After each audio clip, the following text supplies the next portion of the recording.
and welcome back. The sun is quite deceiving today.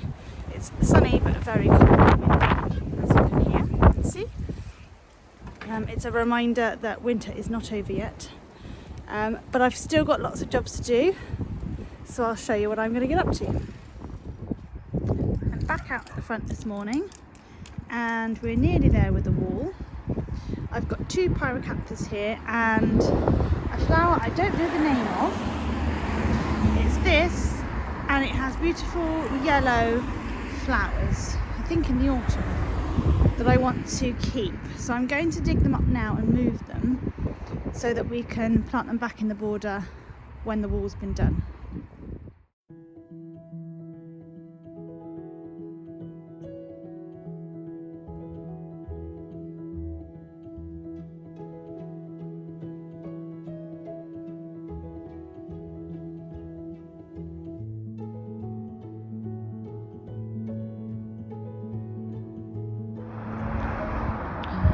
I'm on catch 22 here because we can't really get the wall down until we take the pyracantha out, but it's really hard to dig the pyracantha out with the wall there. So I've been digging for about half an hour and it's still not coming out. And it's so prickly. So I'm just going to keep going. Hopefully soon I would have loosened it enough. So here are the plants from the front garden. I've got the 2 main pyracanthas that you saw planted, and there was actually a bonus little one as well, so I've dug that up and put that in a pot as well. And then there was the in the black tool pot there was the plant that has yellow flowers on, which I don't know the name of, so I've put them all in pots. Now pyracanthas, they flower on shoots mainly produced in the last 2 years, but because I've dug them up and I've put them in pots, which probably should be a bit bigger than this, I think it's probably concentrating all its energy on trying to stay alive. So I'm actually going to trim back the pyracanthas, and I may have to sacrifice flowers over the next 2 years, but it will mean that hopefully it has a better chance of surviving. So that's what I'm going to do now.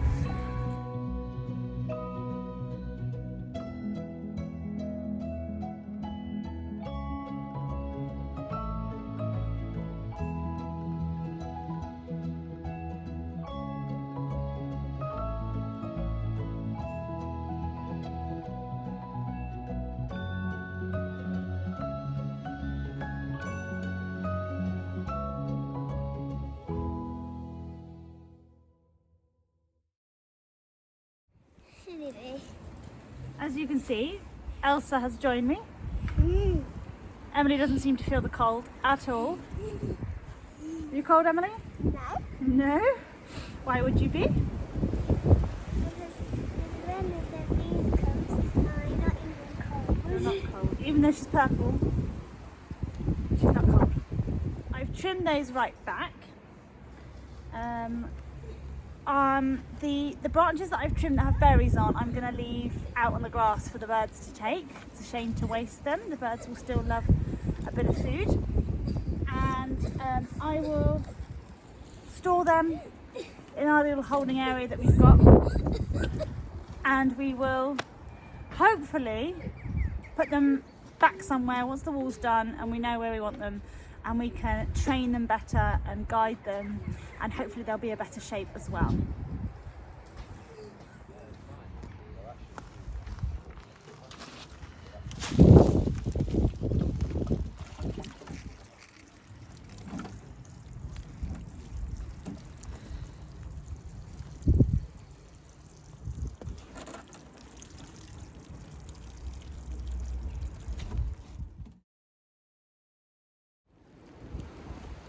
So in my last video, or the video before that, I talked to you about how I wanted to improve the plants that we've got in our flower beds down the sides of our garden, and how I want to learn more about how to look after them.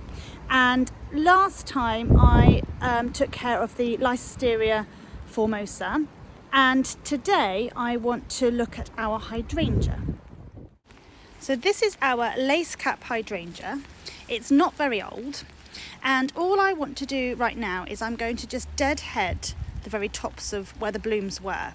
So I'm not really pruning it because I don't want to cut off any buds, but I'm just going to deadhead right down to these buds. You can see a bud there, and there's some here, here. There's one down there. So I'm just going to cut them right down to that bud. So I'm just taking off the top.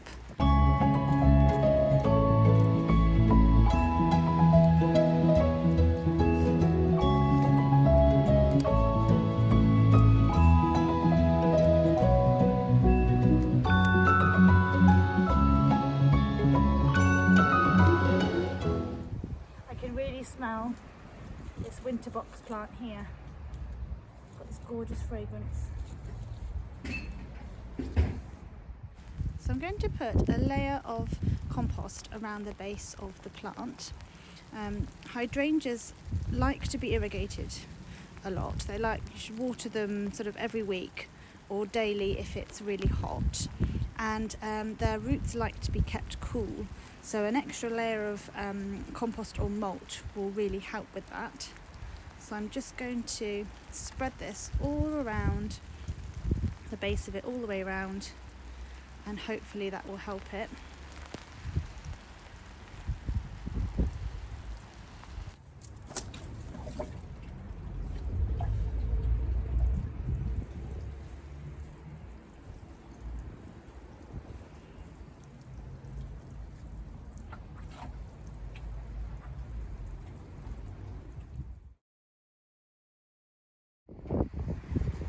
I filled this fat ball feeder up last weekend. They love them. So I'm going to fill that up, and I think I'm going to have to get some more soon. That's better. Happy birds again. I think the wall might be all done now. It's all cleared. So we've got the trench there, we've got the footings of the wall, and when the builder comes and builds the wall, he'll obviously build it on top of the footings. We've just got a tree stump to take out here. And this week we'll have all this taken away. We'll get a grab loader in, and then we can start ordering more bricks to build. There are lots of signs that spring is on its way. We've got, I think these are daffodils, they must be daffodils, poking up here.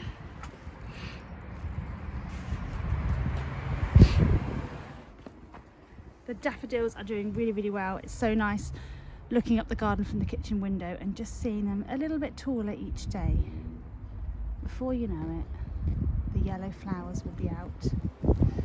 And just here, I've got a little rectangular patch here of, I think these are tulips.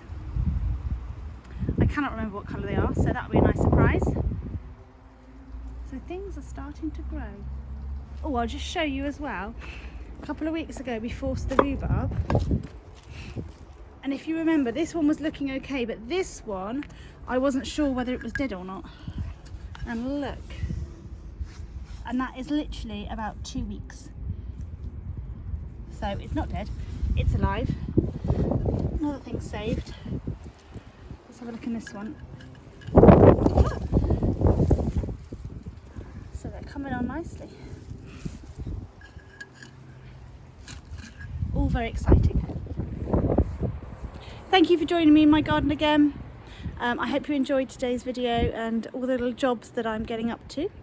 Let me know what jobs you're doing in your garden. If you like my videos, then please subscribe. It really, really helps to support my channel. And I will see you on Wednesday. Bye.